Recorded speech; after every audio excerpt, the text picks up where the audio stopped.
এখানে আমার মালপত্র রাখি রাখে তো আমি ব্যবসা করবো। কোনো সময় যখন আমার কাছে ট্যাক্স নেয়, আজকে কালকে লাইসেন্স করে আছি 600 টাকা লাইসেন্স 2400 টাকা নিছে, সেখানে ভ্যাট বসাইছে, অক্টোবর বসাইছে, এই নিয়ে 3000 টাকা তারা নিছে। আমরা ব্যবসা প্রতিষ্ঠানকে ঘরের মধ্যে রেখে ব্যবসা করতে, বাইরে মাল রাখতে পারবো না? বাইরে যদি মাল না রাখতে পারতে করবো না।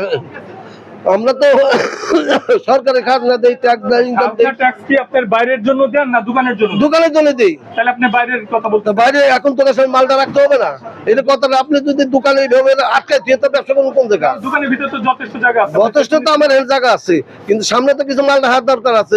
বাইরে থেকে লোক আপনি যদি আসে না দেয় নিবি, এটা তো না, এটা দেখার মতো জিনিস। আমাদের একটা তো অভ্যাসে পরিণত হয়ে গেছে যে বাইরে রাখাটা। একটা কথা আছে, যদি আপনি ভাঙচুর বা এগুলো সরান, একটা নির্দেশ দিবে যে 3 দিনের মধ্যে তোমাদের মালামাল সবকিছু সরাই না এবং আমাদের জায়গা খালি করে দেবো। গত 15 দিন আগে এটা মাইকিং করা হয়েছে, তাহলে আপনি কেন শুনলেন না? 15 দিন আগে আমাকে মাইকিং করা হয়েছে, কাঁচা মাল লাগে মাইকিং করা হয়েছে। অবৈধ ফুটপাত দখলে উচ্ছেদের মাইকিং করা হয়েছে। এইটা তো অবৈধ, এটা তো আপনার সম্পত্তি।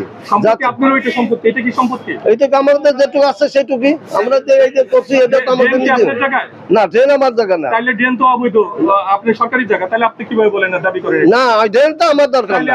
মানে আমার দোকানের সামনে কথা বলছি, যে আমার দোকানের সামনে তো মাল রাখি। আপনি রাখেন, কিন্তু আপনার জায়গা রাখেন, তবে সরকারি জায়গায় রাখে আপনি কি? না না, সরকারি জায়গা আমি মাল রাখি না। সরকারি জায়গা কোন রকম মাল রাখি না। আমার জায়গা আমি যেটুকু পারবো হয়তো ব্যবহার করবো, এটা তো আমার অধিকার আছে নাকি? না নাই। তাহলে আমরা যে এত টাকা পয়সা এত কিছু আমরা দেই কৃষির জন্য, আমরা তো ভোগ করার জন্য তো দিই। তাহলে আমরা কিভাবে চলবো? আগে তো আমাদের বলবে যে আপনার দোকানের সামনে কোনো মালামাল রাখেন না, তাহলে আমরা অটোমেটিক মালামাল রাখবো না।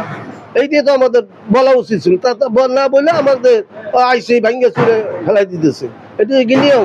পাশাপাশি সংশ্লিষ্ট যারা বাজারের যারা ব্যবসায়ীবৃন্দ যারা আছেন, যারা রাজনৈতিক নেতৃবৃন্দ আছেন, এলাকার স্থানীয় গণ্যমান্য ব্যক্তিবৃন্দ আছেন, ব্যবসায়ী সমিতি যারা নেতৃবৃন্দ আছেন, নাগরিকবৃন্দ আছেন, আমরা সকলের সহযোগিতা চাই।